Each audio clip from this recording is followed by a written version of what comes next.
올해는 한국교회를 위협하는 단체들의 활동도 다양했습니다. 특히 한국교회가 주목하고 있는 이단과 사이비 단체들의 활동도 이슈가 됐던 한 해였는데요. 한국교회는 어떻게 대응해 왔을지 김인혜 기자가 정리해봤습니다. 한국교회 주요 교단에서 이단으로 규정한 신천지는 올해 수료생 10만 명을 배출하라는 이만희 교주의 지시에 따라 포교 활동이 극렬해졌습니다.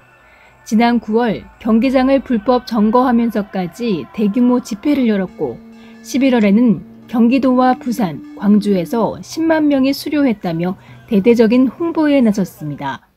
하지만 이단 전문가들은 내부 결속이 목적일 뿐 신천지의 주장은 허위라고 주장했습니다. 피해 사례가 계속 늘어나고 있는 상황에서 천안시 기독교 총연합회와 포항시 기독교 연합회가 올해 신천지 교회 측에 공개 토론을 제안하는 등 보다 적극적인 대처에 나서기도 했습니다. 또한 올해 신천지 문제는 국내를 넘어 해외에서도 큰 물의를 빚었습니다. 특히 중국에서 신천지로 인한 피해 사례가 발생하자 중국 당국이 신천지를 사교로 규정하고 포교 금지 등의 조치를 취했습니다. 한국 이단들이 더 이상 이 좁은 땅덩어리에만 관심 갖지 않고 전 세계로 이제는 어린 아이들에게까지 미치고 있다는 것을 좀 더 넓게 우리가 확대해서 이단의 문제를 생각하지 않으면 이 문제를 대처하기가 이제 좀 점점 어려워지지 않을까라고. 한국 기독교 총연합회의 이단 옹호 논란도 올해 큰 이슈였습니다.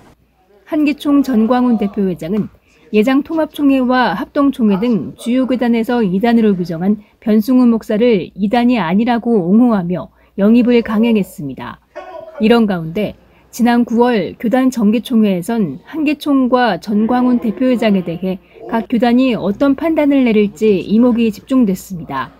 그 결과 예장합동총회와 고신총회는 1년간 연구한 뒤 보고하기로 결의했고 예장백석총회는 전광훈 목사를 면직 제명하고 한기총을 이단 옹호단체로 전광훈 대표회장을 이단 옹호자로 규정했습니다.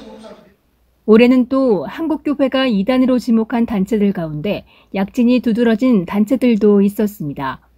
이단 전문가들은 정명석 출소 이후 JMS의 활동을 비롯해 은혜로교회, 안식교 등을 꼽았습니다.